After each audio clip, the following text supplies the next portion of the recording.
Good evening, everyone. Hope everybody's having a great day.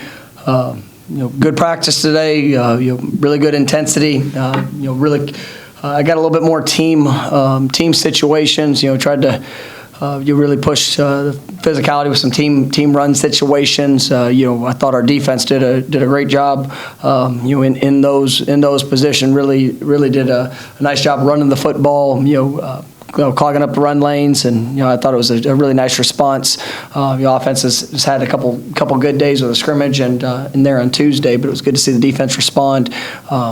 It was you also got some situations and a little bit of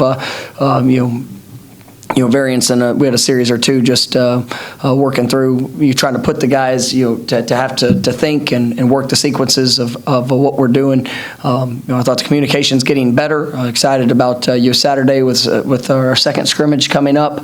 Really seeing some great growth across all phases, but I'm excited about the response we're seeing from this team and how they're approaching meetings, what they're doing, their mindset, in practice. We're continuing to push and strain them, just go out there in every rep and be their best. And they're trying to create as much adversity as possible, just so we have an opportunity to show the response of who we're going to be, what we're going to be about, and truly, like I said at the beginning of spring ball. I mean, the objective is to start to build up and showcase that identity day after day after day, and the physicality, the toughness, the response is something that's critical. But I definitely see this team coming together and embracing that strain and embracing the way we're going about it. So I thought it was a good day. It sets us up. We'll have meetings tomorrow, and then another scrimmage come Saturday morning. So looking forward to it.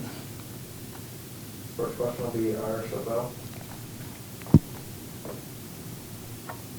Hey, Coach, with you guys just kind of being past halfway through the spring, is there a barometer or a measure of, okay, this is where we want it to be or where we want to be? Do you approach it that way at all? And if you do, where do you feel like you guys are at? Well, it's one of those things that you try to see the daily growth, and coming into spring practice, a lot of new faces, some guys that were extremely young last year that have done a great job in the offseason and their development. So you just want to see guys showcase where they are, but then also on the flip side of it, the investment in getting better every day and bringing that mindset, the physicality, the effort, just continue to work on being more disciplined with your fundamentals, and that's what I'm seeing. I'm seeing that type of growth, which is something that excites me. To try to say after 8 practices we should look like this. I was pleased in our first scrimmage, some of the things discipline-wise that we were able to show. I see guys that are working hard to apply the fundamentals, especially early. But the thing that I'm looking for is when you get 50, 60, 70 plays into a game, when your body might be sore, you might be tired at the end of a drive. Are you able to rely on those fundamentals, those techniques, to be able to create the power and the advantages that we need in the moment? And so I like the mindset of the team.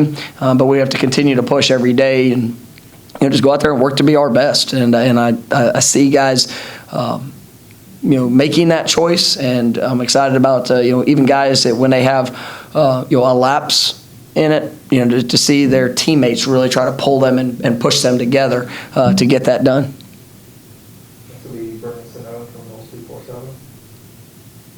Mike, I was hoping to get an update on a couple players. Dante Lucas being one. It seemed like he got a little banged up during the scrimmage last week. Not sure if he'll be available for this week's scrimmage. Then, is there any update or status on Emmett Rice? Yeah, Dante is practiced this week, so he's good. He'll be available. Emmett, you went down the other day. Obviously we're looking, going through the process of evaluating exactly where that's at. We'll probably be out for a little while, probably an extended period, but we're still going to wait to get all that before we I guess talk about what that looks like.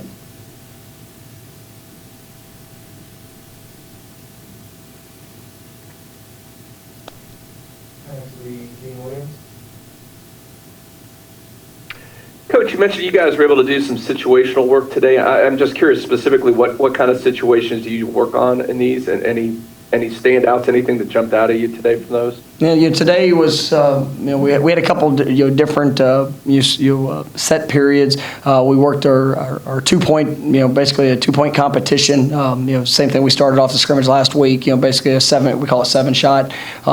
Just trying to you have that competitive edge there at the beginning of practice. One of the things that we worked on, at the beginning of practice, which we'll do throughout the rest of spring and fall, is we worked our ball security circuit with defensive players, and we worked our tackling circuit with our offensive players. Just really trying to build upon those fundamentals.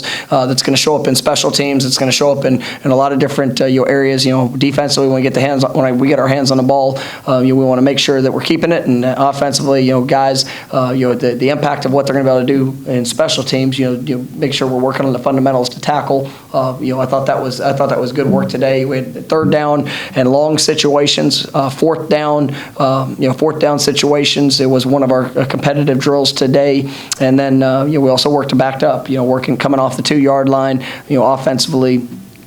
Just trying to put together those sequence plays and kind of running that together. So it was a good mix. We try to change up every day the different areas of focus, and just forcing our guys to have that type of awareness of where they are on the field. What's the situation, and then what do we need to do to apply the fundamentals that situations are calling for.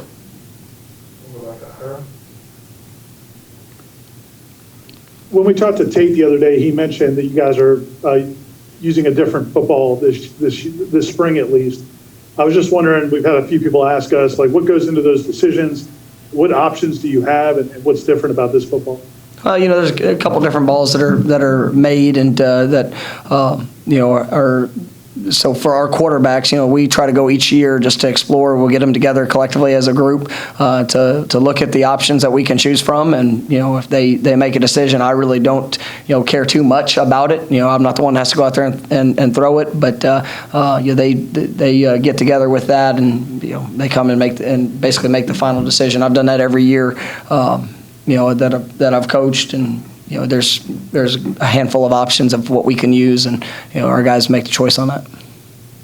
I'll go back to Gene.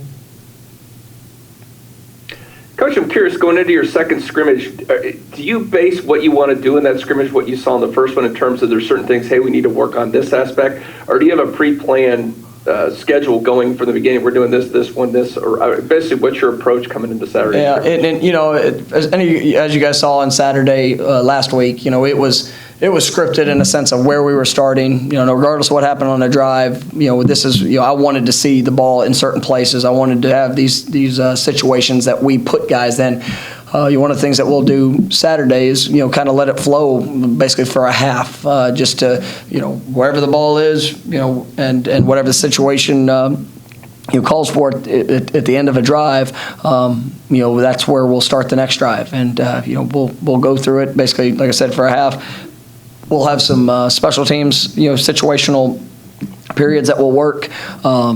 And then, at the end of it, there will be some scripted situations that I want to make sure that we get. So I want the biggest thing is just trying to build in the knowledge of what guys are being asked to do. It's a building block of being able to tell them at the front end of it. This is what you can expect. This is what, but then as the game goes and you have the ebbs and flows of it, that for guys to take ownership in that, and that's part of the building blocks of spring ball of building that awareness, and you're seeing guys really buying into what we ask them to do for those situations that are going to show up. Okay, we'll go back to Ira. When you've talked about Kentron a little bit this spring, and kind of seen him respond to some adversity early in camp, and then Kenny said that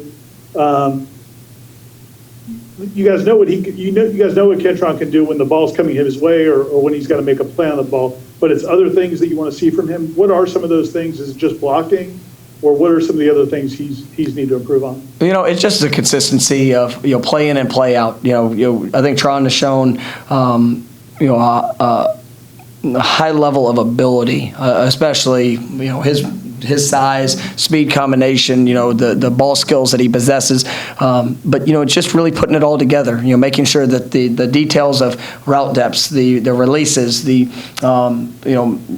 finishing plays, and that's one of the things that we challenged him with, even early in spring ball. He would have an extraordinary play, and then the next play, you might lose focus on bringing the ball in, in that situation. But I thought Saturday was a really good moment for him, to be transparent. The first two plays that he was in, he had a kind of a mental lapse, and you had a bust in his first two plays, which is never how you want to start off a scrimmage. And I made sure that he knew that. But it was good to see him respond, and I thought he did some really good things, throughout the back half of it. That even though it wasn't how he wanted to start, he was able to stay focused, to continue to go out there and make plays, and put a couple really nice plays there on film. And so just for him, it's just that constant, the consistency and the constant growth. But I think he's got a great future in front of him, and really excited about the development we're seeing. But it's really just all aspects of his game coming together in a consistent manner. And I think he's got a chance to be a really good football player.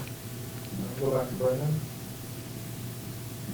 Mike, you've mentioned Stephen Dix Jr.'s name a couple times in the past week or so. I guess from the time he got here last spring to now, what's been the biggest area of growth that you've seen from him? I think his confidence and understanding of where to be, how to, where he needs to fit, the tempoing of playing linebacker within this system. And he is a big physical young man. He's extremely sharp. He puts in the time that it takes, and you just see that confidence starting to show up. And he made a couple plays in the scrimmage, made really good plays throughout the course of this week, where you're starting to see the light just flash. And I mean the tempo and speed of what he's playing with is better than at any point that he showed here this last year. And that's part of growing up. I mean, you get thrown into college football as a true freshman, you're starting Mike linebacker. There's going to be a little bit of a learning curve that comes with that. But he never batted an eye. He just kept showing up every day to get better. And you see the work of the off season. Just with his flexibility and speed that he's putting on film. But once again, it's just as with him, another young player, just building upon the consistency, play in, play out. But excited about what he's doing. All right, thank you, Coach. All right, thank you guys.